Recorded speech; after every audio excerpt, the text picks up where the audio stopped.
Bonjour à tous et bienvenue dans cette seconde vidéo consacrée à la présentation des différents modules de l'outil de pilotage national de l'emploi accompagné. Maintenant que votre compte est créé, vous allez pouvoir naviguer dans l'outil et y travailler. Dans cette vidéo, nous allons voir ensemble quels sont les différents modules qui composent cet outil et je vais vous expliquer comment fonctionnent les droits d'accès pour chaque module. L'interface se veut simple et accessible, vous ne devriez pas rencontrer de difficultés. Je vous montre. Une fois que vous êtes connecté, vous arrivez sur la page d'accueil de l'outil. Sur cette page, vous retrouvez les 3 modules qui composent l'outil de pilotage. Le module 1 dispositif, le module 2 personnes accompagnées et le module 3 événements. Un module est un ensemble de fiches qui contiennent des champs précis. Il y a donc une fiche par dispositif conventionné, une fiche par personne accompagnée et une fiche par événement. Nous allons voir cela de plus près dans quelques instants. Il est très important de bien comprendre à quoi servent ces 3 modules pour pouvoir utiliser correctement l'outil. C'est à partir de ces modules qu'il va être possible d'alimenter la base de données. Les modules sont tous construits dans le même format. En entrant dans chacun des modules, vous y trouverez un tableau récapitulant les fiches que constitue chaque module et vous pourrez visualiser des données. L'accès à ces 3 modules peut être restreint en fonction de votre profil. Si vous êtes l'utilisateur référent de l'outil pour votre dispositif, vous aurez alors tous les accès ouverts et pourrez créer ou modifier des fiches, mais aussi exporter les informations sur des fichiers Excel. Si c'est l'utilisateur référent qui vous a permis d'accéder à la fiche de votre dispositif, vous n'aurez pas la possibilité d'ajouter des données dans l'outil. Vous aurez un droit d'accès restreint, vous permettant uniquement de visualiser les données préalablement ajoutées à l'outil, et vous pourrez les exporter vers les fichiers Excel. Nous verrons cela dans une 3e vidéo. Pour entrer dans le module dispositif, il faut cliquer sur le bouton Fiche. En haut de l'écran, je vois que je suis bien dans le module Dispositif. Sur cette page d'accueil du module, on y trouve un tableau avec le ou les dispositifs dont vous dépendez. La vue du tableau est proposée par défaut, mais elle peut se modifier selon vos besoins. Cela fera l'objet d'une prochaine vidéo et je n'en parlerai pas maintenant. Pour entrer dans la fiche propre à votre dispositif, il vous suffit de cliquer sur la ligne correspondante.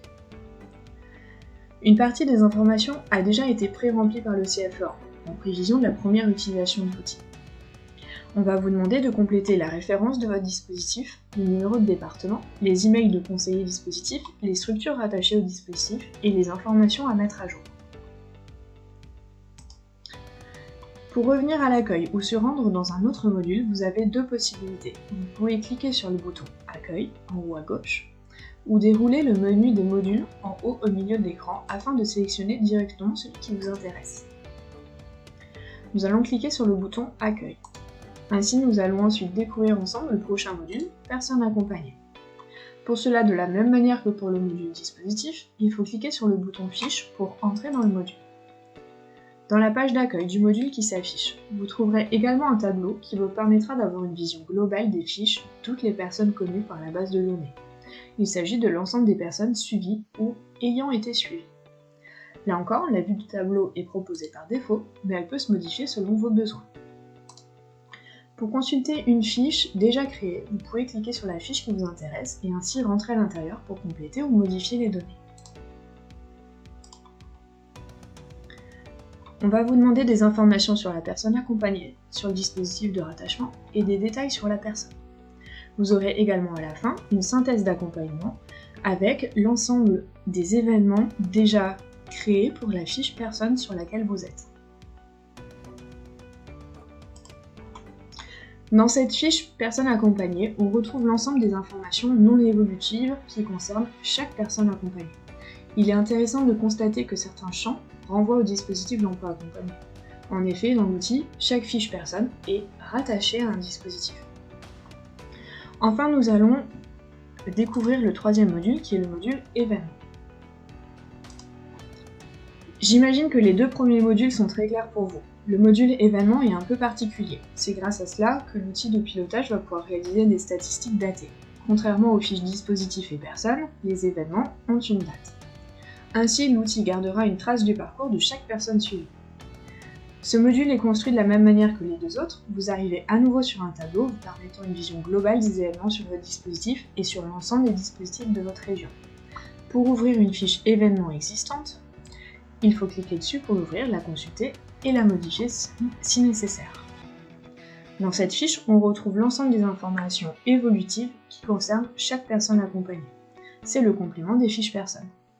On va vous demander de renseigner le dispositif concerné, la personne concernée par l'événement et la situation de la personne à la date événement, mais également dans le dernier mois. Enfin, on vous demandera de bien préciser la date de l'événement.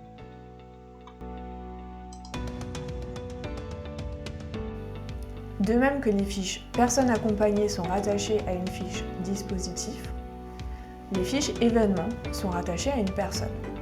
Pour vous donner un exemple, c'est grâce à cela que l'outil de pilotage sera capable de savoir que Madame Dupont, par exemple, est suivie par le dispositif depuis 9 mois, qu'elle est en emploi depuis 6 mois et que son accompagnement a été mis en veille depuis 3 mois. Cela permettra, nous le verrons dans une autre vidéo, de sortir des statistiques extrêmement précises et personnalisables sur l'ensemble des données connues de l'outil. Voilà pour cette seconde vidéo qui vous permet d'avoir une vue d'ensemble de la structure de l'outil de pilotage. J'espère qu'elle vous aidera à débuter au sein de l'outil. La prochaine vidéo vous permettra d'apprendre à importer et exporter vos données. Il existe 2 manières de le faire, je vous montrerai ça. À bientôt!